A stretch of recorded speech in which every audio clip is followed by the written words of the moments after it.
诚意，邓为粉丝脱粉上热搜，网友戏称是世界脱粉日，理由奇奇怪怪。脱粉话题近期引发热议，涉及诚意和邓为的粉丝脱粉。粉丝因对偶像期待过高，期望与现实不符而脱粉，其中涉及事业发展和营业态度等方面。追星应关注正能量，过度期待和负能量可能导致疲惫和失望。降低期待，关注自己的生活，才能更开心。脱粉，一个常年跟难看、难听两个话题并列的话题，在近期又登上了热搜。在这个热搜中，他跟诚意脱粉和邓为脱粉两个话题一起引发了网友们的热烈讨论，还被网友们戏称是世界脱粉日。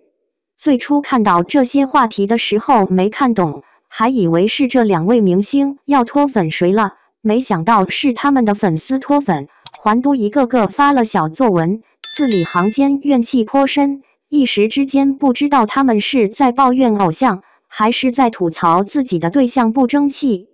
特别是脱粉诚意的这位粉丝，称自己一宿未眠，这真的是让人疑惑，现在的粉丝是不是都爱精神内耗？依稀记得诚意在一个综艺还是采访里提到，他觉得遇事睡一觉就好，人生没有过不去的坎。真诚建议这位粉丝学习一下诚意的这个优点，好好睡觉，爱惜自己。这位粉丝动摇的原因有两点，第一，看不到他要成为好演员的那颗初心，曾经的他说没拍过的题材都想尝试，不会让粉丝失望，如今却接连拍了4部古装剧。第二，嫌弃诚意在营业方面比不上其他明星，杀青后也没跟粉丝说几句话，待的时间不够长。另外还举例了其他明星，比如 DWLYNTJC 盲猜是邓为、刘宇宁、谭健次的宠粉行为，对比后内心充满了羡慕。只能说这位粉丝属实是对偶像期待过高了，既想偶像的事业按照理想的进程来，又暗暗期待偶像像其他明星一样会营业、宠粉，能多跟粉丝说几句话，让粉丝安心。小编对诚意的印象就是演技很好，平时采访看着有点呆呆的，感觉不怎么会讨好人，但做事绝对是挺靠谱的类型。与其把他定义为偶像明星，不如把他定义为专业演员更准确一些。挺欣赏他认真拍戏，仔细对待角色，拿作品说话的态度，觉得他在当演员方面已经做得挺好的。演员的职责是好好拍戏，遵守艺德，必要时刻还得有引导粉丝的作用，可不知道什么时候居然有了安抚粉丝这一条。能得到粉丝的支持，演员是应该表示感谢和尊重，可粉丝千万，一人一个想法，演员真的能全面顾及吗？至于邓为粉丝的脱粉小作文，吐槽的点就更多了，简直是令人叹为观止。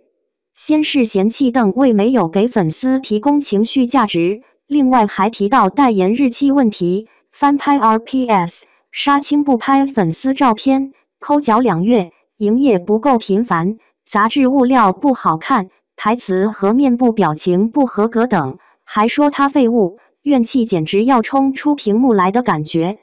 这位网友追星的感觉像投资和买股票，自己为偶像出钱又做数据，结果对方却完全不符合自己期望，滤镜一下子碎了，所以才发文质问凭什么，甚至把大粉们也给 diss 了。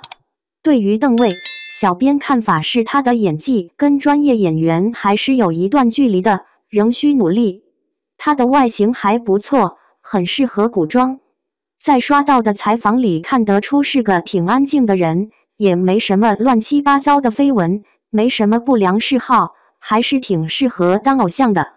有网友评价邓为是两耳不闻窗外事，只管自己是不是，有点太佛了。